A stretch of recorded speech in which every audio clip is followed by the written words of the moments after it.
All right, so in this video, we're going to take a look at the transistor as an amplifying device. So this right here, these are the output characteristics of a transistor. On the vertical axis, we have the collector current, this current right here, collector current. On the horizontal axis, here at the bottom, we have the voltage collector emitter, and this voltage right here. So notice that when the base emitter voltage, this voltage here, base emitter, is less than 0.6 volts, the transistor is in the cutoff region. This region down here in the bottom. When the transistor is in the cutoff region, the transistor is off. There is no current flowing from the collector to the emitter. Also notice the saturation region, which is this region to the left of these curves right here. These curves represent different input current, the current at the base current, this current right here. So to the left of this current, the transistor, is in the saturation region. In saturation, the current or the voltage VCE, the voltage between collector and emitter, the VCE, is somewhere around 0.2 volts, meaning that there is actually, it's like a wire between the collector and the emitter, and the transistor, the current flowing through collector emitter's maximum current. And this, in the middle, is the active region. When the transistor works as an amplifying device, you want to put the transistor to work in this region here. All right, this is when you get amplification of the output signal without distortion. So next, let's go ahead and take a look at the simulation.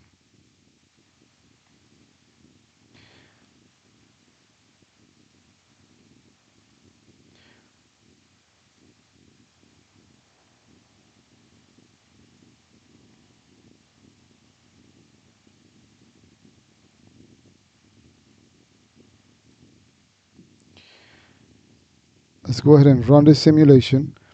So notice we have an input signal here. This is a 500 millivolts input signal, 80 hertz, simulating maybe an audio signal that we need to amplify. So if I remove this input signal, and notice that everything that I have left is 20 volts at DC voltage applied to the transistor. The transistor needs to be biased before we can provide an input signal in order to amplify the signal. All right. So another thing that I wanted to mention is that notice that we have a voltage divider here at the input of the transistor, which is taken from the base. And the reason we do this is so we can superimpose the input signal on a DC signal. Why? Because if the input signal is not positive, we can experience clipping of the output signal or distortion of the output signal on the output. Why? Because the voltage, all the voltage on the transistor are positive voltage, so there is no way to amplify the signal when it goes negative. So that's what we need to bias the input signal so that is positive. So that is the next thing that I wanted to mention. So if you look at here at the, let me go ahead and stop this.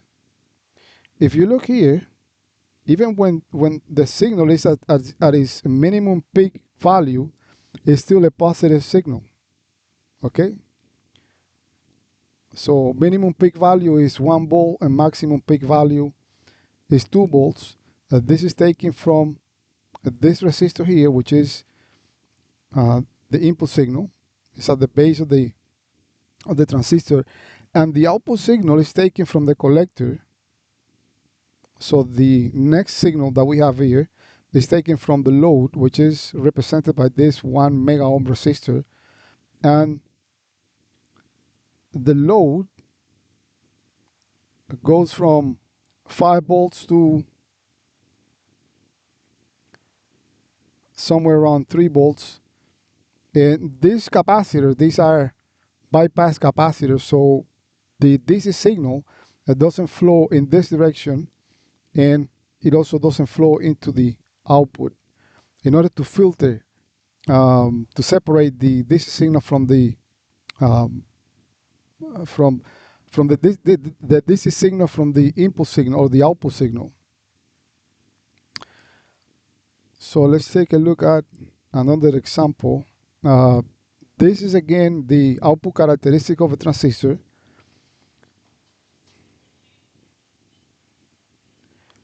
Notice that we have established a line from collector current to VCC. So let's go ahead and draw the circuit here real quick.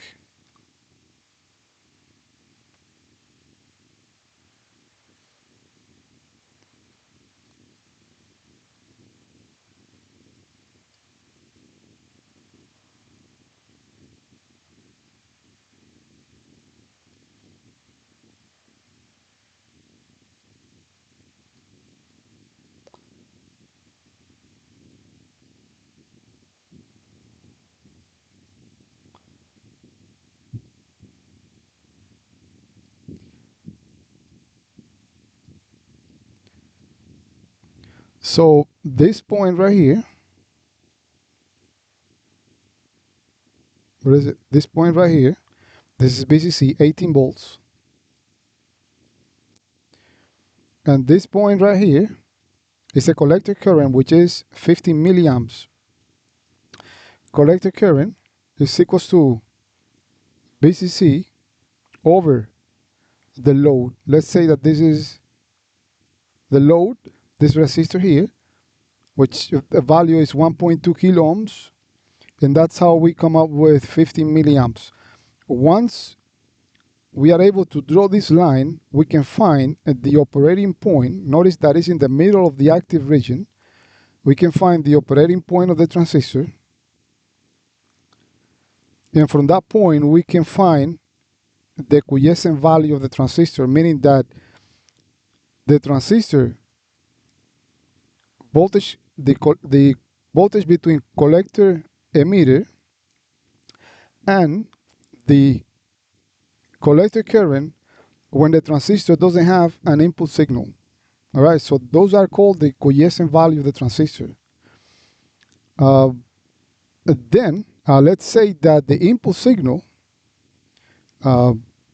has a peak-to-peak input current of let's say 40 microamps. So if this is my quiescent value, and the input current has a peak-to-peak of 40 microamps, my output signal is going to fluctuate also from this point to here. This is